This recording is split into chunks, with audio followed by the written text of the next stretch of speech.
All right. Awesome.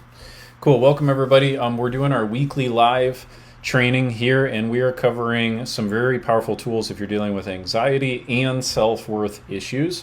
So if you feel like you are dealing with chronic, repetitive anxiety and also self-esteem or self-worth issues, then you're going to find this very useful information.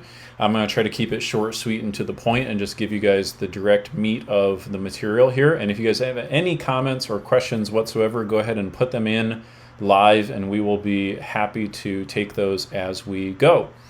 So this little framework that I just put together for you guys, I am really excited. Also, welcome Adam, Elvira, Marie. Awesome. Glad to have you guys here.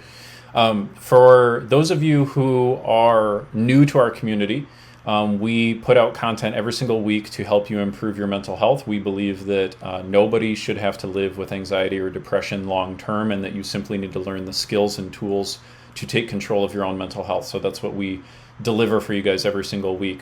I'm sharing with you guys a brand new framework. Welcome, Maddie. That I just learned. Well, not just learned, but I just kind of composed it and put it together in this particular way. And I haven't even put this out there for our clients yet, so I'm pretty excited about this because I think it's so dirt simple. I think that once you get it, you'll be able to go, oh, wow, and it's hard to forget, and you'll be able to start using it right away. So I'm calling this paradoxical emotions. Okay, so here's the gist of what I've learned over the years. We now have going on 450, I think we're at like the 430-ish mark right now. Of people that we've helped either overcome depression or anxiety, as in, I should say they've reduced it by at least 75%, in many cases removed it entirely. And so what I've learned over the course of the years is that there are certain things that amplify anxiety and then certain mental habits that we can have that will lower anxiety. Welcome, Lauren. Glad you're joining us. So one of the big things that we can do that will increase our anxiety is we can chase after a particular value, okay? So here's what I want to qualify first, okay? Welcome, Rob. Glad you're a part of the live stream. So our values, let's talk about what a value is. You guys have heard values. Everyone talks about values, okay? But we define it in a very particular way. A value is a feeling that you either want to feel or you want to avoid feeling. Okay, so for example, some people want to feel successful. Some people want to feel liked. Some people want to feel approval. Some people want to feel peace of mind. Okay, any of those would be a value. Those would be what we would call a pleasure value. So you would spend mental energy trying to feel those things. If you're dealing with anxiety, chances are that some of your values that you have is you're either wanting to feel safe, secure, certain, in control, peace of mind, right? You might be able to resonate that those are some of the things that you value. Okay, if any of those that I just listed off resonate for you, I'd love if you could add in the comments which one, so I can get some feedback would be great. But most times when I work with clients, it's usually one of those things. They're either craving one of those particular values. If you're dealing with self-worth challenges, there's a decent chance that what you're valuing, what you're chasing after, is something like approval, feeling good enough, accomplishment, achievement, success, something kind of in that neighborhood, right? Something that kind of serves the ego a little bit, that makes you feel like you've done enough or that you've checked enough boxes to adequately be worth what you think it is that you need to be worth, okay? So here's what I learned, and this is why I call them paradoxical emotions. Sometimes when we chase after an emotion, it actually evades us, okay? And the more that we chase after it, the faster it evades us. And there are two big umbrella types of emotions or values that cause this problem, okay? So one is a big source of anxiety, and that is anything in the realm of certainty, okay? So if you can relate to either chasing after, and when I say chasing after, what I mean is you're spending mental and emotional energy on it. So like when you wake up, your mind goes to, how could I feel XYZ? As you go to work, you're thinking about, how can I feel XYZ? When you go home, you're thinking, how can I feel XYZ? Right? So that means it's a value that you have. If you're dealing with anxiety, I would love to see in the comments here, what do you resonate with chasing after some form of certainty, right? So are you either chasing after safety, feeling secure, feeling in control, feeling predictability, feeling organized, feeling peace, feeling calm, right? All of those would be synonyms for what we call certainty. You are craving this moment in time where you know what's happening, you know what's going to happen, you know that you're going to be safe, you know that everything's going exactly how you need it to go. Certainty is typically the biggest value or emotional addiction that people dealing with anxiety have. And the anxiety is actually simply a byproduct of chasing after the certainty. I'll explain more on that in a moment.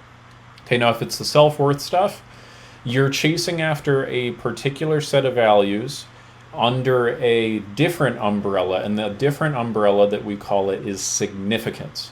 Okay, so significance, I see Kristen says calm in the comments there. That's good to know. I appreciate you sharing that.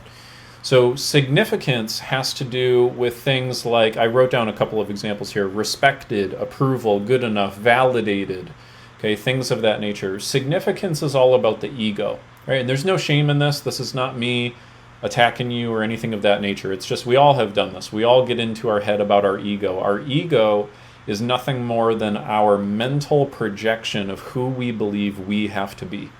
So we all have a particular self-concept, who it is that we think we have to be. The most perfect example of this would be someone who thinks they have to be perfect, right? And I work with a lot of people who define themselves as perfectionists because typically they're very neurotic, they've got lots of anxiety. And so if you tell yourself, I have to be perfect, that of course is not something that you're ever going to be able to accomplish. But when you create that self-concept and say, this is how it has to be, that does not match up with your life. And the disparity between how we say life has to be and how life actually is determines the anxiety level that you're going to experience. Okay, so, or at least that's the experience I've had with over 400 clients, right? It could be different for you, but I've never seen this not hold up. So what you would want to write down here is what we call the formula for peace of mind. Okay, the formula for peace of mind is when your life conditions equal your expectations, you're going to have peace of mind. If you do not have peace of mind, it's because your life, how your life is right now, does not match up with your expectations in some substantial way. And this is why chasing after certainty and chasing after significance are what I call paradoxical emotions. As in, the more you tell yourself you must feel certain, the less certain you are going to feel. The more you tell yourself that you must feel significant or good enough, the less good you are going to feel. That's what we mean by paradoxical. It's like a dog chasing its own tail. So contrastingly, the more you decide you don't need to feel certainty, the more certainty you will feel. Okay, so think of it this way. I'm sure just about everybody watching knows somebody in your life that is like a very confident person. Can you think of somebody that you know, maybe in your family or your friend group, that is a very, very confident person? Like, it seems like nothing phases them. Okay, just think of that person that you've met in your mind. Now, if I went up to that person and I asked them, do you need to be 100% certain of how things are going to go before you do them? I guarantee that person would say, no, what are you talking about? I can't be certain of all of that, right? They would not do so. But you go up to somebody who's totally anxious and neurotic, and we go, well, wait a minute, why are you so anxious and neurotic? And when you start to listen to the thought process, it's because they have a thought process that says, I have to be 100% certain before I go and do X, Y, Z. But of course, certainty is something that we as human beings can never fully experience. It's just not a part of the human experience. You can't have it, really. You can have it in little bits and pieces, but you're definitely never going to have 100% certainty, right? If this is resonating with you, and if you guys can kind of jive with what I'm saying, if you could write certainty in the comments, I'd really appreciate it. If you feel like you have a problem chasing after certainty, if you overvalue certainty, and therefore the more you chase after certainty, the more it evades you, right? The less certain you actually feel. I see Allie says certainty, Christian says calm is the thing that she chases after, okay? So this is the big problem. Now let's talk about the good enough things, feeling significant. When you chase after feeling significant and good enough, same exact problem.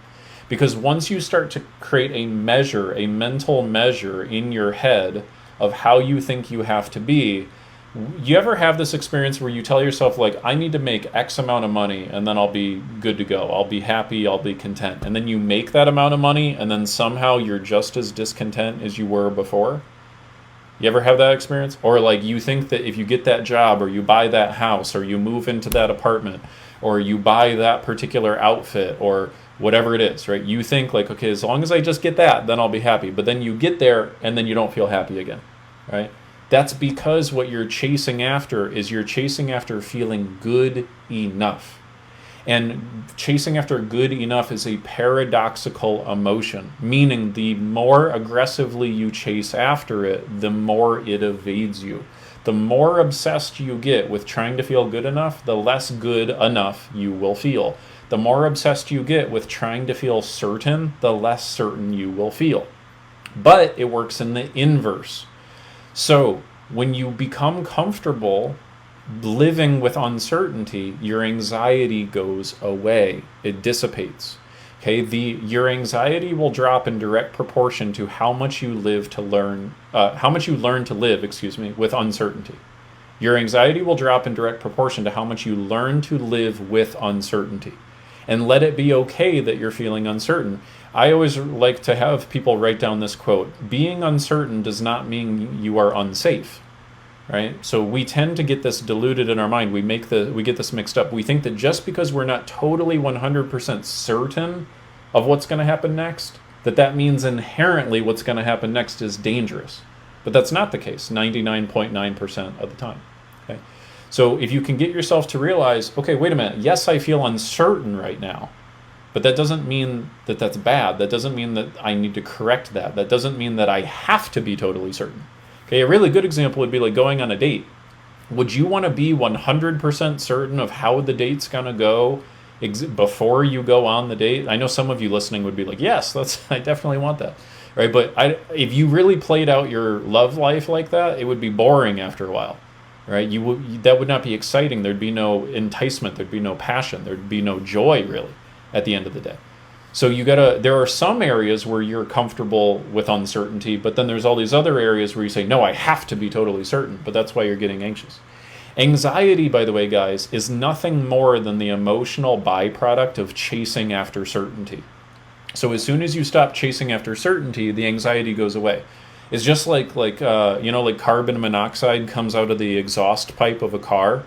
Right, the CO2 or whatever the hell it is, right? It doesn't exist unless you actually run the car, right? Unless you drive the car towards a particular destination, then there's exhaust. Anxiety is the exhaust.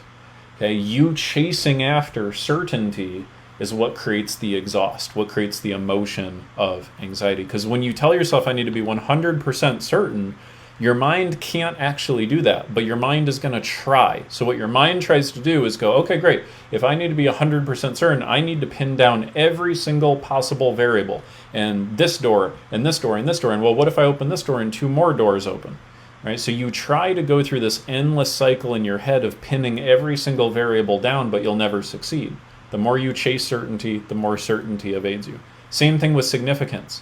When you start from the belief that you're not good enough, and you then start to chase after, I'm not good enough currently, but I need to go get that feeling of being good enough, you're going to continuously feel more and more empty inside, and that becomes the problem.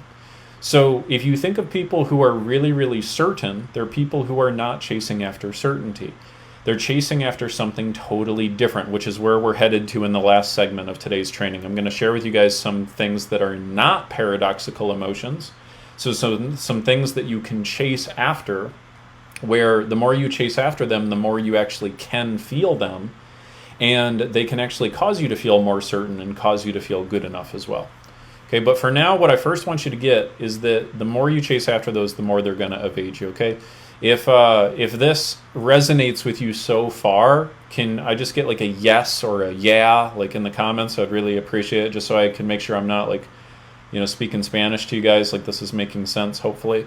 Okay, I see a couple comments on our Facebook community coming in. Thank you for that. Okay, so let's talk about what you can do to create more certainty and to create more of the feeling of being good enough. Okay? Because you're not going to get it by chasing after those things as their own goals alone. Okay? So the way that you can do it, here's what I found. Now, you may find a different route. That's totally cool. I'm not telling you what to do. I'm just telling you what has worked for me over the years. Again, lots and lots of clients later, and then also in my own personal life, this has always worked well for me. So here's what I've found. If you really want to feel less anxiety and you really want to feel like good enough, like higher sense of self-esteem, I have learned that there are 4 ways you can do it. Or excuse me, really 3 ways, okay? So let's start with the one that I know that I prefer the most, okay? The biggest one that I have learned is growth, okay? So let me use a concrete example of working in a job. So if you're working in a job and you have a lot of anxiety at the job, chances are when you go into your job, you are doing one of 2 things or both. You either go into the job and you are trying to get certainty at your job. So you go to the job and you get all stressed out about like your appointments and your schedule and your calendar, and when someone interrupts you or something unexpected happens, you lose your mind because you go to the job and your number one priority, your number one value is to be certain and in control. And when you do that, you might feel anxious at work, okay? What you can do instead is to pursue growth, okay? Growth essentially means you enter into a different headspace. The different headspace is, you know what? I don't need to know how the day is going to go.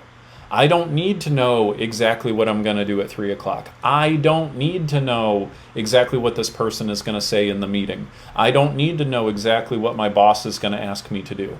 All I need to do is focus on how to grow today. So what can I do today to become a little bit better, a little bit more effective, right? Either grow the business or grow the sales or like become the better customer service person that you can, anything of that nature. When you put your intention, your headspace, when you value growth over certainty, you relinquish the need to feel totally certain. And in so doing, you end up feeling ... more certain, which is the really cool thing, right? Because, and I've learned this in my own personal life so many times. The times in my career or in my life where I'm like, I need to know exactly how it's gonna go, the worse it goes. When I instead go, all right, you know what? I don't know exactly how it needs to go. I don't have to control every single aspect. I'm just gonna do my absolute best. I'm just gonna do my best, and I'm gonna learn, and I'm gonna make mistakes, and that's totally cool. As long as I'm growing, I'm cool with that. When I enter into that attitude, everything goes well. And by the way, you guys can probably relate to this. If you've had an experience like this, could you put in the comments growth, right? If you've ever had that experience where you really let go of certainty and you just pursue it for the sake of growth, and by doing so, your confidence and your certainty rises. It goes up higher, which is really cool. So growth is a really fantastic way. This works with the whole feeling good enough thing too. Because let's say you go to work and you feel really insignificant. Well, that's probably because when you go to work, what you're doing is you're keeping mental tabs on like, well, what does my boss think of me? And what do my coworkers think of me? And did I do this exactly right? And did I make a mistake? And oh gosh, what are the clients going to think? That's significance-oriented thinking where you're measuring yourself against a mental self-concept of what you think is good enough. And you're measuring that. And so through that comparison, you feel not good enough. So the antidote to that can also be growth. Because when you just say, cool, I'm just going to do whatever I can to grow and do my best, you feel good about yourself. You feel high self-esteem. At the end of the day, you're able to go, yeah, you know what? I didn't do it perfectly, but holy cow, I learned a lot. Like I did pretty good. That was really cool, right? So growth is a great antidote to certainty and significance if you want to reduce anxiety. Okay, the second of 3 that I know that works really well is love and connection. Okay, so seeking to, and I'll just stick with the going to work example, right? So instead of going to work and trying to be totally certain, or instead of going to work and trying to feel totally significant and good enough, what you can do instead is go to work with your number one value simply being to connect with people. Okay, to connect, form relationships, and then I call it connection/love. So I mean, you may not love your coworkers, right? But you could see how that would apply to a non-work context, or maybe you do love your coworkers. That's fine too. Okay. But essentially what you're doing is you're sending your emotional energy. This is what I call sending your emotional energy up and out instead of in and down. Okay. So what happens with certainty is your energy is going in and down. You get more in your head. You start going, well, what about this variable and this variable and that variable and this? That's in and down thinking. Significance thinking is also in and down, because what you're doing is you're going in your head and you're comparing yourself to that mental concept of who you think you're supposed to be. When you get in your head, you're dead, right? So the more you get in your head, the less good you're going to feel. When you focus on growth, your energy is going up and out. You're going, okay, wait a minute, what can I do to grow? How can I improve this? What can I do to help the company? Who can I help? What can I do? Your energy goes outward. Okay, and we feel emotional pain in direct proportion to how much we focus on ourselves. So when you focus your energy outwardly, then the emotional pain dissipates dramatically. Okay, it evaporates, quite honestly. So when you focus on connecting with other people, or loving other people, or just being kind to other people, like, well, what could I do to make somebody else's day better? You guys ever notice that whenever you do something to legitimately cheer somebody else up, it immediately cheers you up? Whenever you do something truly loving for somebody else for the sake of just doing it for them, you immediately feel better about yourself and you feel happier. And it creates that sense of certainty in you. You're like, wow, look at that. I just did this, right? So if you guys can resonate with this, if you've ever had an experience, can you write the comment love, right? If you've ever done a loving thing and it has reduced your anxiety levels, made you feel more certain, and then also more like a higher sense of self-esteem, like good enough, right? That's like the surest fire path to do this. And by the way, you can do both of these. You can be loving as you grow. You can grow as you love, right? You can, for instance, this is what I try to do. I'm not perfect, but I try to do this with my business and what I'm doing like right now. Like I view this as an act of love through labor for you guys, right? I love you guys. Like I may not have even met you, but I want you to have the mental health you deserve. So I'm not trying to do this perfectly. As you can tell, there's no script here, right? I didn't get in my head before this and be like, I need to know exactly what words I'm gonna say at exactly right what time. If I was all hell bent on being certain about this experience, there'd be no value coming from it at all. If I was all hung up on, well, how do I look and how do I sound and what are they gonna think and is this good enough? If I was all hung up on significance, there'd be no value, right? What I'm doing instead is I'm just focusing on growth and love. I'm like, what can I do to help expand the goodwill in the universe? So like help grow our audience, help get more people the mental health that they deserve, help teach people what can help them. By focusing on growth and love, I'm feeling literally zero anxiety right now whatsoever, okay? And then the third surefire path is contribution, which I'm kind of alluding to here as well, right? Contribution is just giving, right? You're just being in a state of giving for the sake of giving. And here's what's really cool. When you get yourself into a state of giving, like truly giving just for the sake of giving it to somebody else, you always feel like you have enough. It's only when we give and then we start to analyze, am I giving too much or too little or too much in relation to what they gave me? And are they giving me enough? Right? That's when it goes from contribution oriented to significance oriented, where now you're in your ego about it. So a lot of times people get this confused and they think that they think that contribution is the same thing as people pleasing. Not the same thing at all.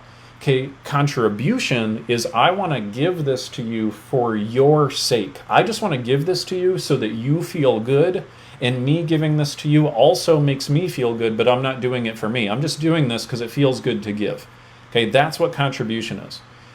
People pleasing is actually selfish in essence. It really is. Because what people pleasing is I'm going to give to you so that you then make me feel validated as good enough. I'm giving in order to get. And so in that way, it's really just a means to an end type thing. We're not really giving because we just truly want to give. We're giving so that we can then feel good enough. And that's significance-oriented thinking. That's why, by the way, when you people please, you never feel like you're doing enough. Because as we said before, it's a paradoxical emotion. When you chase after, well, if I do this, then I'll feel good enough, and I do this, I'll feel good enough, and if I just solve everybody's problems and make sure that everybody's good to go and there's no issues whatsoever, then I'll finally feel good enough. That's how you end up feeling like a hamster on a wheel. But when you drop that, when you drop the whole mental image of how you think you're supposed to give, what you think you are, quote, supposed to give, and you just give whatever you can, then you feel good. So the quote I always like to return to help demonstrate the difference between people pleasing and giving is, people pleasing is you're trying to give everything to everybody all the time, right? What is better is instead to give what you can to who you can when you can, right? And if you do that, then you'll always feel like you have enough. Okay, so those are the surest fire ways to feel a whole lot better, to decrease anxiety, to decrease self-worth issues, and I hope that helps you out. Okay, so I love all of the comments. This was really fantastic. Thanks everybody for your participation. Just letting you guys know, if any of you feel like it's a priority to get your mental health really handled, like if you feel like you've been going it along alone for a long time, you're not sure how to get it done, we're always happy to help you. Every member of our community can get a free, completely free 30-minute coaching session with me if that would be of value to you. And then if you end up deciding you want to be considered as a client, we can have that conversation later, but we literally just want to add free value to you in a half an hour call. So if you would find that valuable, you can always book that. Just go ahead, and if you're on Facebook, joining us on Facebook, comment below that you'd like a free session, and we can message you and get that set up. If you're on Instagram joining us, then go ahead and just go right now to mentalhealthcoaching.com and book your free session, okay? And I'll be happy to support you individually when we speak next. But thanks everybody for tuning in. Mark your calendars, Thursdays, 2 p.m. Eastern. We do these every single week going forward, okay? Thanks everybody. See you next week. Bye.